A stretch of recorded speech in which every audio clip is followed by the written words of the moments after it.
Welcome back to our English lecture. That's lesson 4 of Moments in the Kingdom of Fools. मतलब एक ऐसा राज्य जहाँ पे सिर्फ मूर्ख रहते थे और जहाँ का राजा और minister they were idiots, right. ये वर्ड आएगा इडियट्स, मैंने खुद से नहीं रखा है. You will see in the chapter as we move ahead. It is believed that fools are so dangerous that only wise people can manage them. मतलब ये माना जाता है कि जहाँ पे मूर्ख होते हैं वो मूर्ख इतने डेंजरस होते हैं कि उनको संभालने के लिए चतुर लोग चाहिए. Now who are these fools in the story who are wise? Let's see. And what happens to the wise and the foolish people that we'll come to know in this story. Now, you will see over here that in the kingdom of fools, both the king and the minister were idiots, as I told you just now. ये राज्य में राजा और minister दोनों idiots. They didn't want to run things like other kings. अब दूसरे राजा जैसे rule करते थे वैसे इनको करना नहीं था. They decided to change night into day and day into night. तो ये राजा और मिनिस्टर ने डिसाइड किया कि चलो दिन को रात बनाते हैं और रात को दिन. मतलब कि रात के काम दिन में हो जाएंगे, दिन के काम रात में. मतलब रात को लोग काम पे जाएंगे, दिन में सो जाएंगे. They order that everyone should be awake at night, till their fields, मतलब plow their fields, do their business only after dark, and go to bed as soon as the sun rises. Anyone who disobeyed will be punished with death. अब जो भी हमारा order follow नहीं करेगा, those who will not obey will be punished with death sentence. अब बेचारे लोग डर गए, तो उन्होंने कहा कि चलो भाई फॉलो करते हैं राजा का जो ऑर्डर है, नहीं तो हम मारे जाएंगे. And the king and the minister were dilated at the success of their project. Project तो सक्सेसफुल हो रहा था, सब लोग राजा के ऑर्डर को फॉलो करने लगे. राजा और मिनिस्टर दोनों खुश. One day it so happened that a guru and shishya, मतलब disciple, student, arrived in the city of fool. It was a beautiful city. It was broad daylight, but there was no one around. अब एक shocking क्या था इस गुरु और शिष्य के लिए कि सिटी तो ब्यूटीफुल थी, लेकिन नया दिन हुआ था, सनराइज हो चुका था, लेकिन इस टाउन में कोई दिखाई नहीं दे रहा था आसपास में. सब लोग सो रहे थे. Everyone was asleep. Not a mouse stirring. चूहा भी नहीं दिख रहा था. डर के मारे बेचारा चूहा भी अपने घर में सो रहा था. कैटल भी डर के मारे सो रहे थे, क्योंकि इनको सिखाया गया था कि भाई रात को काम करना है, दिन में सोना है. That is even the cattle had been taught to sleep by day.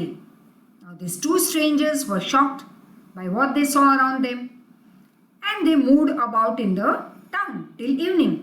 और शाम तक उस टाउन में घूमते रहे. When suddenly the whole town woke up in the evening and went about its nightly business. अब जैसी रात हुई, टाउन तो एकदम जाग उठा, सब अपने अपने काम पे निकल पड़े. The two men were hungry. Now that the shops were open, they went to buy some groceries. अब इतनी भूख लगी थी जो गुरु और डिसाइपल थे उनको, तो जैसे ही शॉप्स खुली रात को, वो लोग अपनी ग्रोसरी शॉप पे चले गए, सामान खरीदा. लेकिन यहाँ पे भी कुछ सरप्राइजिंग था. To their surprise they found that everything cost the same. A single डूडू, मतलब 1 रुपये में सब कुछ. अगर बनाना लो तो भी 1 रुपये में, राइस लो 1 रुपी, वीट लो 1 रुपी, घी लो तो भी 1 rupee. Whether they bought a measure of rice और a bunch of bananas, it cost only a डूडू. Now the guru and his disciple were dilated.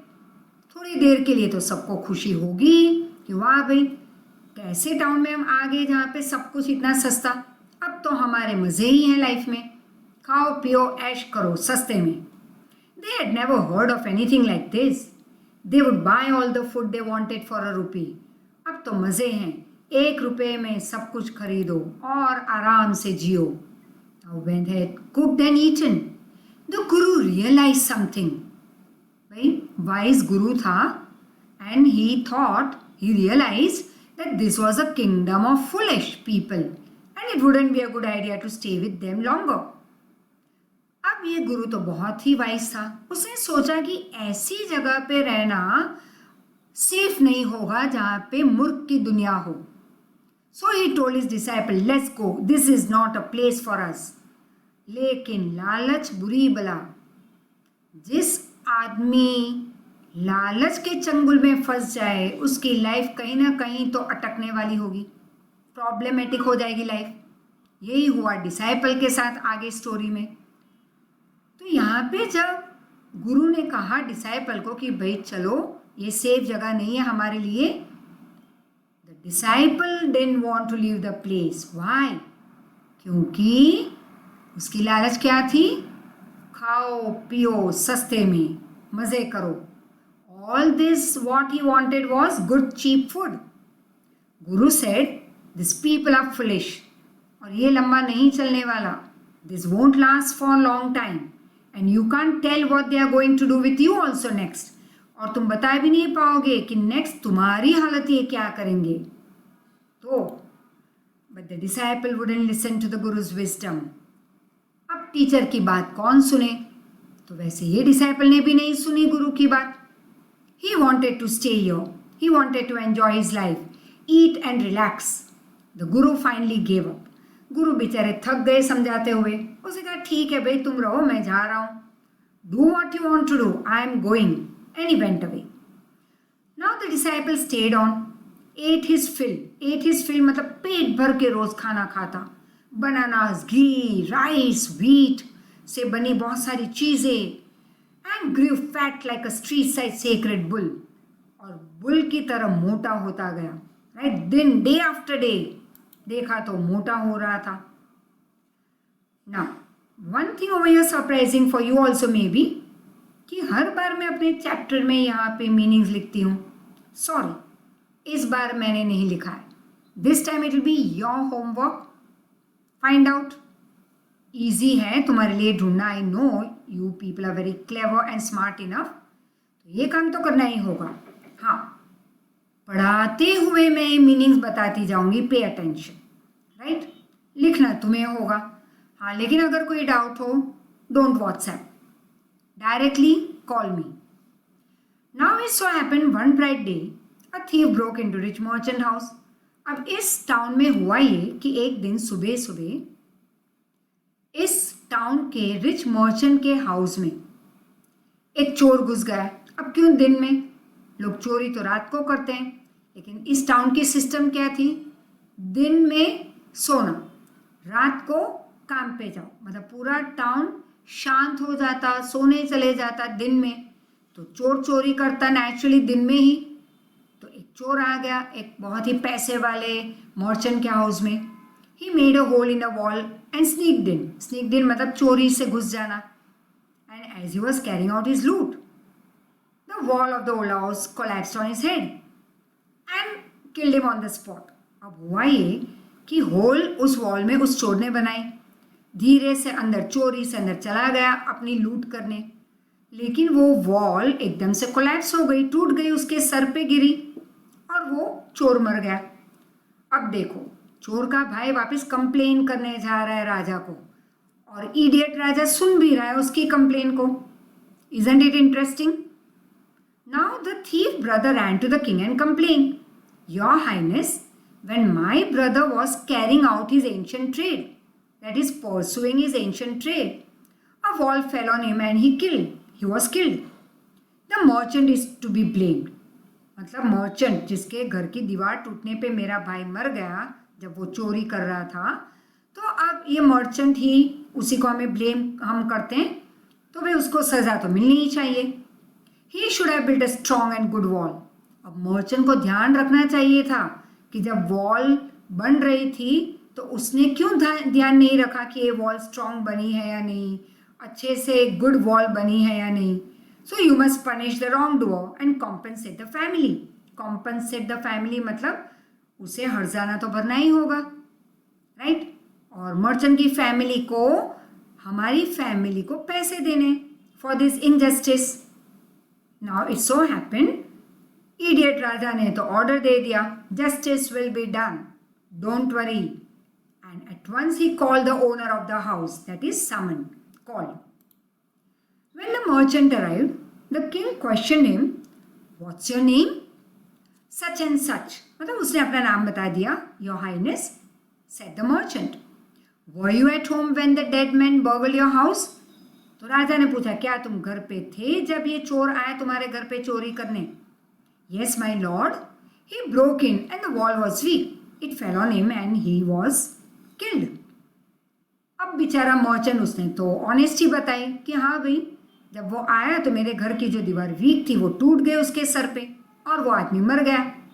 The accused pleads guilty. Your wall killed this man's brother. You have murdered a man, so now we have to punish you. अब राजा ने तो कह दिया, the accused pleads guilty. Accused मतलब जिस पे इल्ज़ाम लगाया गया है वो अपने भूल को मान रहा है, तो अब उसे सज़ा मिलनी ही चाहिए क्योंकि मर्चेंट की वजह से वो आदमी, वो चोर मरा, तो चलो इसको पनिश किया जाए. Lord, said the helpless merchant. I didn't put up the wall. ये वीक वॉल मैंने नहीं बनाई.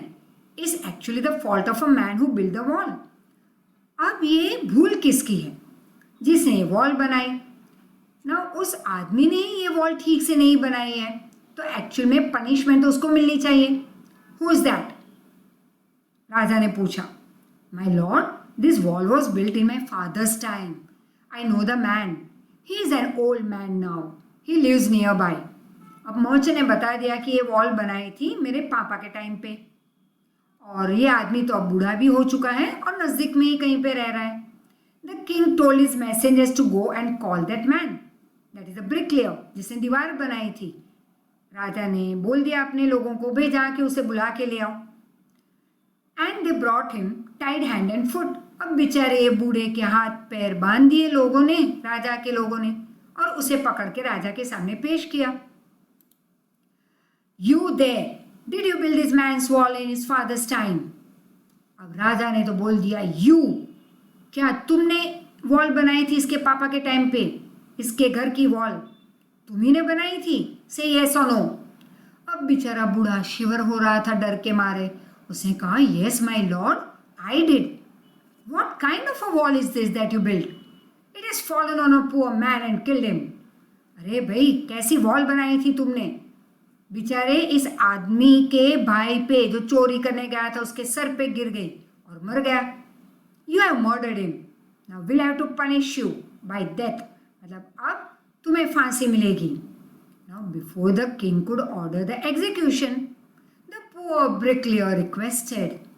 अब खुद को बचाना था इस डेथ की सज़ा से, तो बेचारे जो अब ये बूढ़ा हो चुका था जो ब्रिकलेयर, उसने रिक्वेस्ट की. He pleaded, please listen to me, sir, before you give the orders of death. It's true, I have built a wall and it was not good, but that was because my mind was not on it. मतलब अब देखो, मैं ये wall मैंने बनाई, right, ठीक नहीं बनी थी, वेरी राइट, बट जब मैं बना रहा था तब मेरा ध्यान नहीं था, इसलिए ठीक से नहीं बनी. I still remember very well a dancing girl who was going up and down the street all day with her anklets jingling, and I couldn't keep my eyes or my mind on the wall I was building. So you must get that dancing girl. I know where she lives. अब देखो, मूर्ख प्रजा, मूर्ख राजा, दोनों की बातें तो सुनो क्या चल रही है. कि ये बूढ़े ब्रिकलेयर ने खुद को बचाने के लिए अब क्या कहा कि मुझे याद है उन दिनों में जब मैं वॉल बना रहा था तब मेरा ध्यान किसने डिस्ट्रैक्ट किया. एक लड़की, एक डांसर जो एंकलेट मतलब पायल, पायल की जो उसने पहनी हुई थी पायल, तो ये लड़की अप एंड डाउन मतलब स्ट्रीट पे आती जाती रहती थी, तो मेरा ध्यान उसकी पायल की आवाज़ से डिस्ट्रैक्ट हो गया. मेरा ध्यान नहीं रहा जब मैं वॉल बना रहा था. मैं अपनी आंखें भी उस वॉल पे टिका नहीं पाया, ना मेरा माइंड ठीक से वहाँ पे लग रहा था, वो आवाज़ से मैं डिस्ट्रैक्ट हो गया था. तो मेरा कोई यहाँ पे कोई आई have not done anything wrong, ये भूल किसकी है यहाँ पे? उस डांसिंग गर्ल की। अब मुझे पता है वो लेडी कहाँ पे रहती है, क्योंकि अब तो वो भी बूढ़ी हो गई है। You are right, the case depends, said the king, कि हाँ भाई तुम भी राइट हो। अब तो एक केस बहुत डीप हो रहा है, हमें बहुत ही डीपली अब इसकी इन्वेस्टिगेशन करनी होगी। Let's look into it. It's not easy to जज सब कॉम्प्लिकेटेड केस। अब राजा ने कहा भैया ये केस तो कॉम्प्लिकेटेड होता जा रहा है, हम इजीली इसको जज नहीं कर पाएंगे, तो चलो बुला लो उस डांसर को wherever she is। Now this dancing girl, अब तो ये ओल्ड बन चुकी थी। She came trembling to the court. अब ट्रेम्बल मतलब शिवर होते हुए वो भी आ गई। Did you walk up and down the street many years ago while this poor man was building a wall? Did you see him? राजा ने तो पूछ लिया कि क्या तुम उस स्ट्रीट पे आती जाती रहती थी और ये बेचारा ब्रिकलेयर डिस्ट्रैक्ट हो चुका था जब वो वॉल बना रहा था, तुमने देखा था इसे? Yes my lord, I remember it very well. अब ये लेडी ने हाँ कह दी। So you did walk up and down with your anklets jingling, मतलब तुम ही वो थी जो अप एंड डाउन कर रही थी उस स्ट्रीट पे और पायलों की आवाज से आदमी डिस्ट्रैक्ट हो गया। You are young, you distracted him, so he built a bad wall. अब it has fallen on that poor burglar and killed him. अब ये भूल तुम्हारी है कि तुमने इस बेचारे आदमी का ध्यान बहुत साल पहले डिस्ट्रैक्ट किया था और ये ब्रिकलेयर ने वॉल वीक बनाई, वो वॉल टूट गई, चोर मारा गया। You have killed an innocent man, that is बेचारा इनोसेंट चोर मर गया तुम्हारी वजह से, तो अब पनिशमेंट किसे मिलेगी? तुम्हें। Now this lady thought for a moment and said, my lord, wait, don't punish me. I know now why I was walking up and down the street that day. अब वो लेडी बोल रही, हाँ याद आया, उस दिन पर्टिकुलरली क्यों बार बार मैं आती जाती रहती थी उस स्ट्रीट पे। I had given some gold to the goldsmith, अब मैंने थोड़ा गोल्ड दिया था उस गोल्डस्मिथ को to make some jewellery. He was a very lazy scoundrel, बदमाश आदमी था, स्काउंड्रल था और लेजी था, और बगलर मतलब चोर, थीफ। ही मेड सो मेनी एक्सक्यूजेस। उस दिन उस ज्वेलरी शॉप के ओनर ने, गोल्डस्मिथ ने बहुत बहाने बनाए। ये हुआ तो थोड़ा लेट होगा तुम्हारी ज्वेलरी बनाने में, बाद में आ जाओ, फिर जाती, फिर वो मुझे बोलता थोड़ी देर के बाद आओ। So he made so many excuses, said he would give it now and he would give it then and so on all day। बार बार मुझे जाना पड़ा उस दिन उसकी शॉप पे।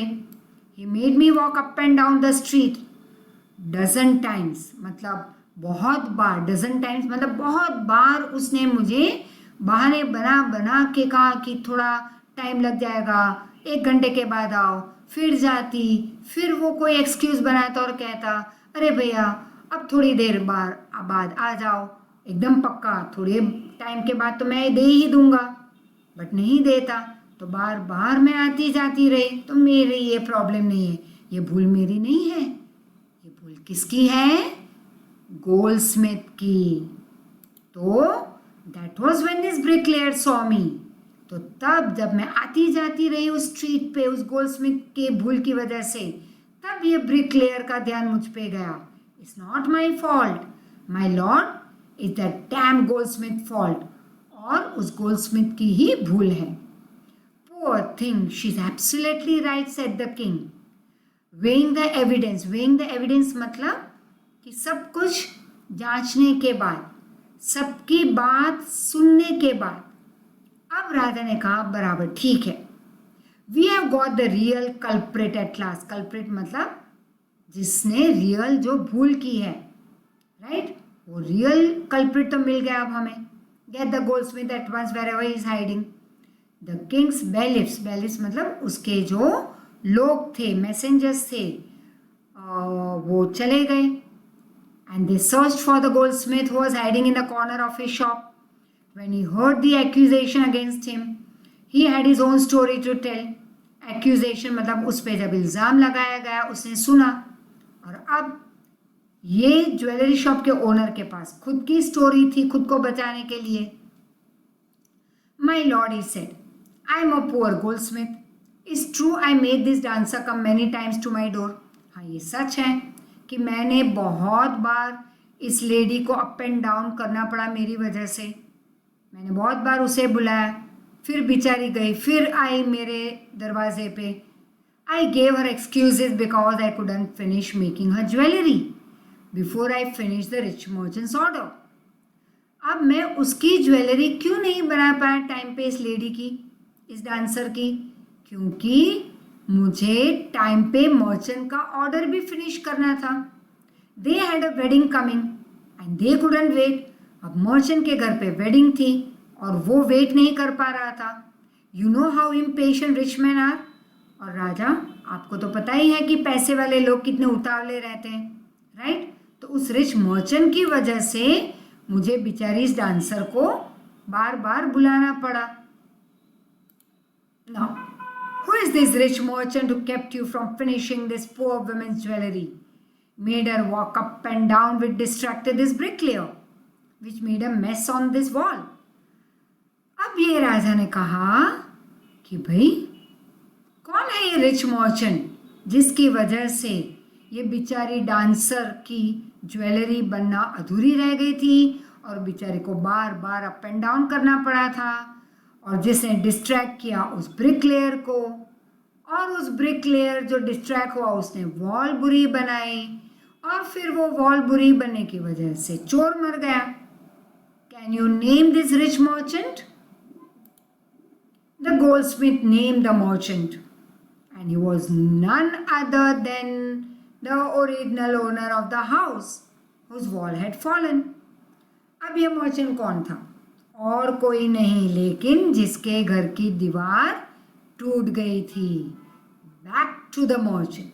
Now justice had come full circle.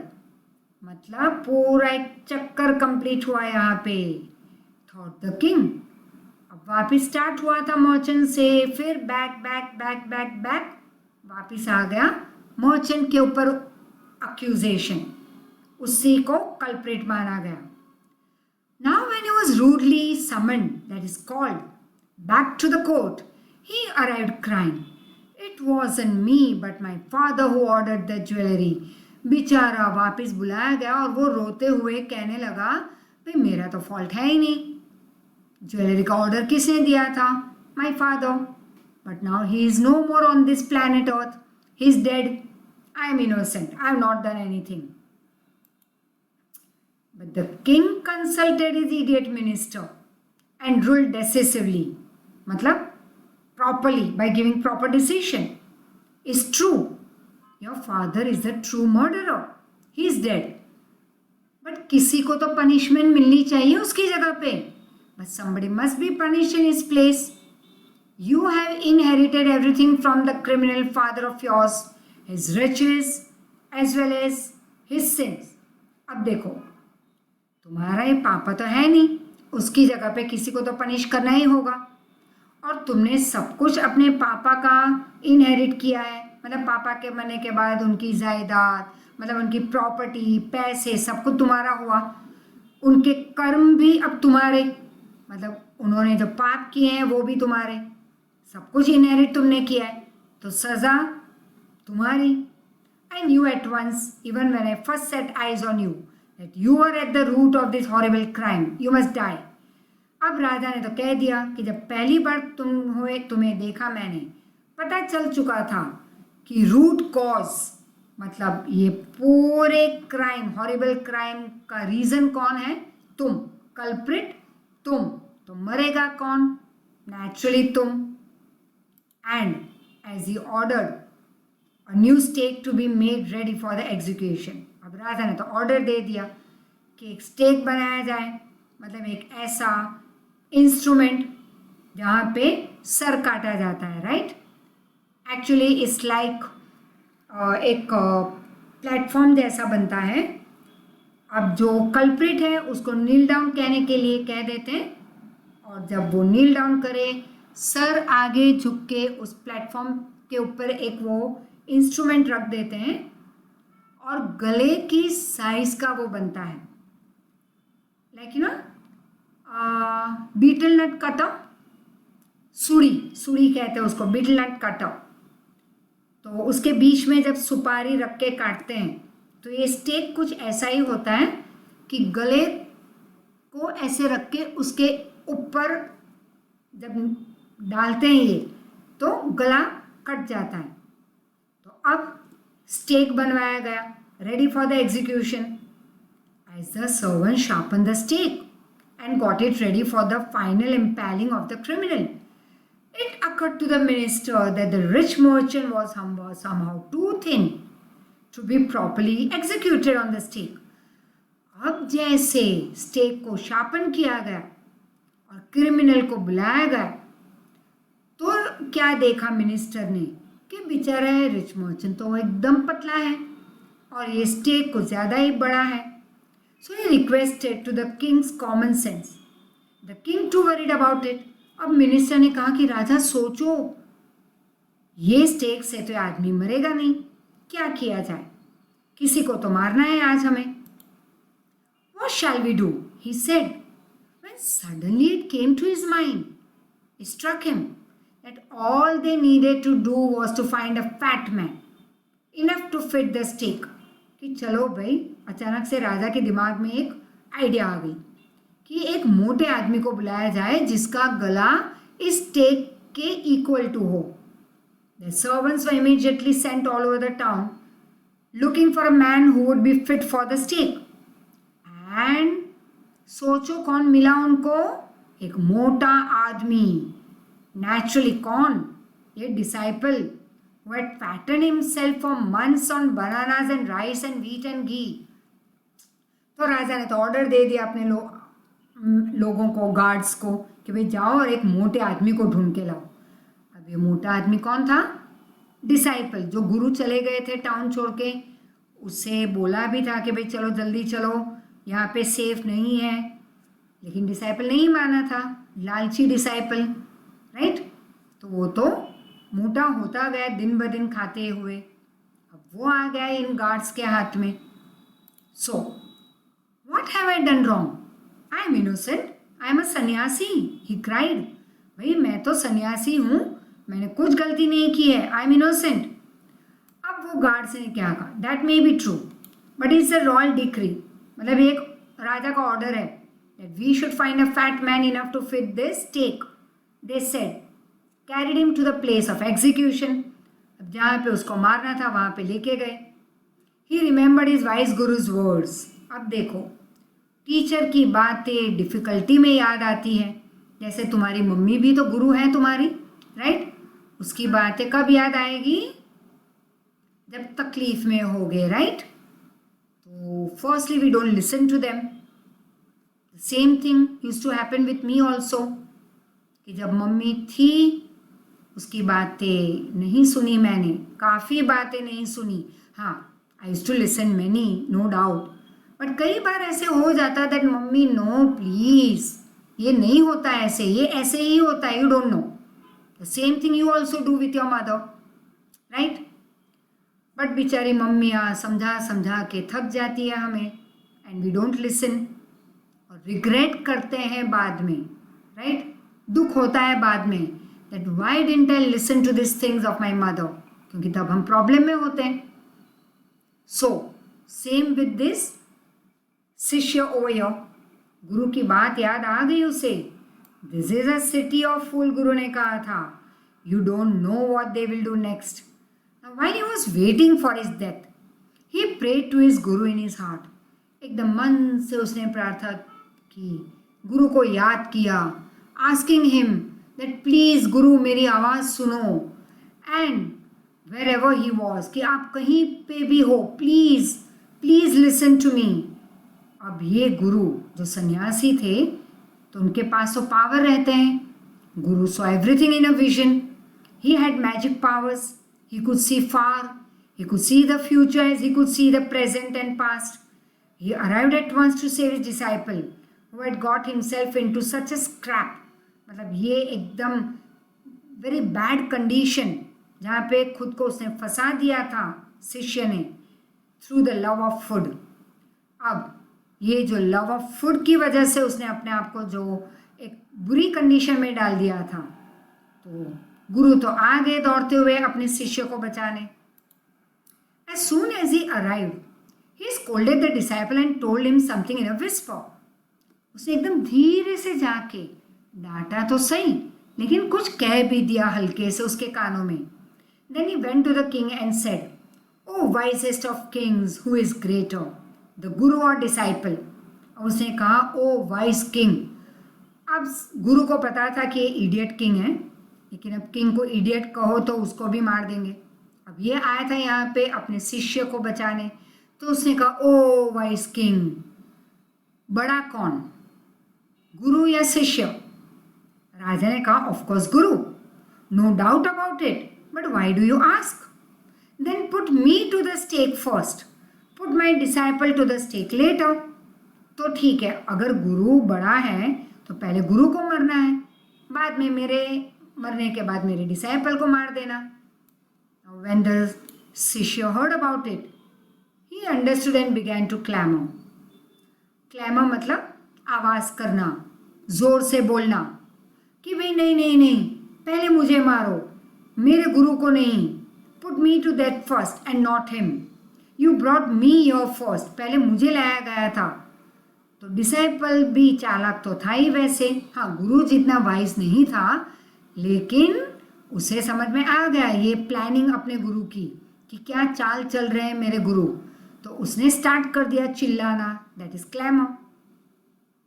अब the guru and the disciple now got into a fight about who should go first. दोनों गुरु और शिष्य अब लड़ने लगे। राजा बेचारा confused by the behaviour, he asked the guru, why do you want to die?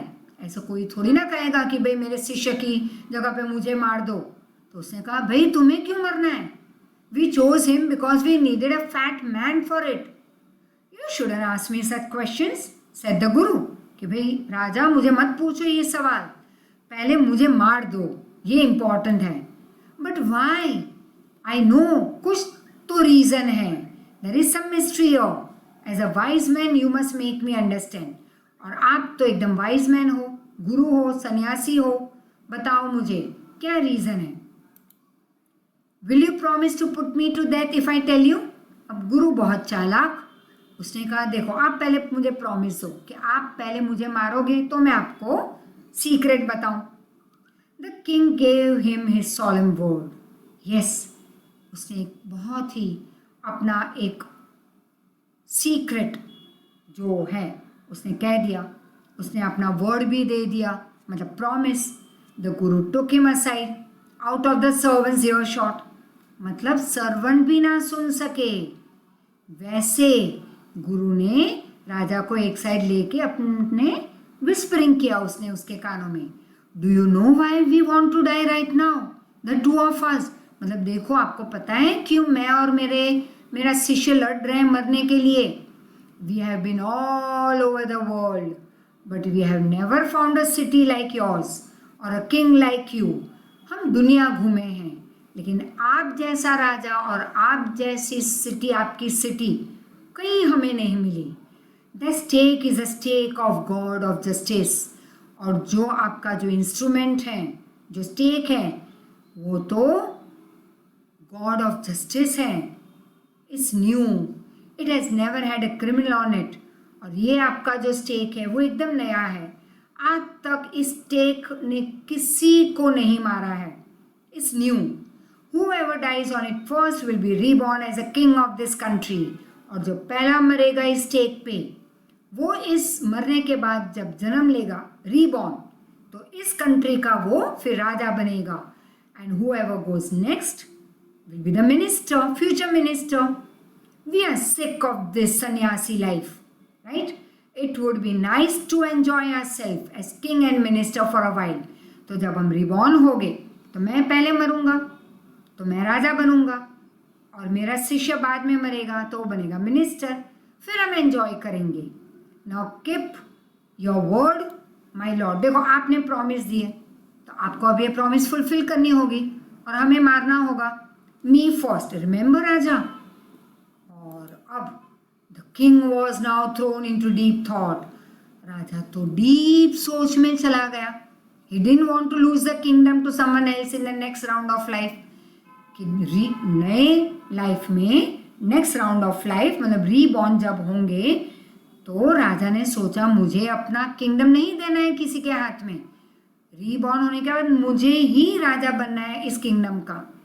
He needed time. उसने कहा चलो सज़ा रोक दी जाए. So he ordered the execution postpone to the next day कि कल तक ये सज़ा पोस्टपोन करते हैं. And he talked in secret with the minister. It's not right for us to give over the kingdom to others in the next life. अब देखो दोनों इडियट, दोनों ने बात मान ली गुरु की और सीक्रेट में राजा और मिनिस्टर ने प्लानिंग की. और बात जब हुई तो राजा ने ये कहा कि भाई अगले जन्म में मैं तो अपना राज्य किसी के हाथ में नहीं दे सकता. Let's go on the stake ourself. तो हम खुद मरेंगे. पहले मैं मरूंगा फिर तुम मरोगे और अगले जन्म में मैं राजा फिर से और तुम मेरे minister. We will be reborn as king and minister again.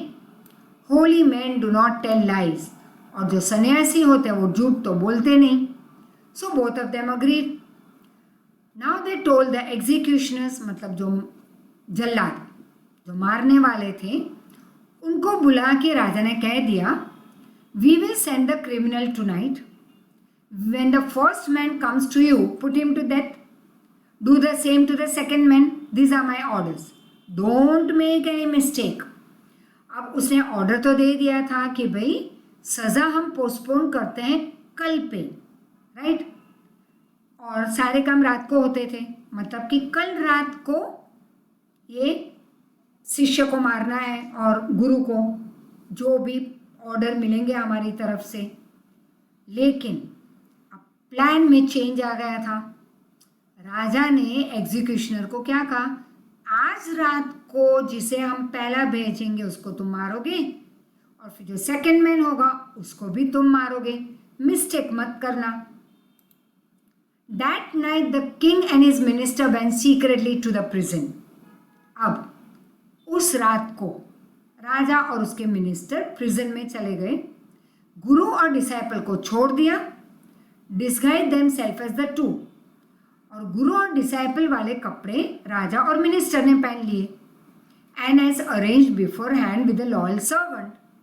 और अपने जो एकदम लॉयल एग्जीक्यूशनर्स को उन्होंने पहले से जो बोल के रखा था. राजा और मिनिस्टर को ले जाया गया to the stake and promptly executed. और दोनों को मार दिया.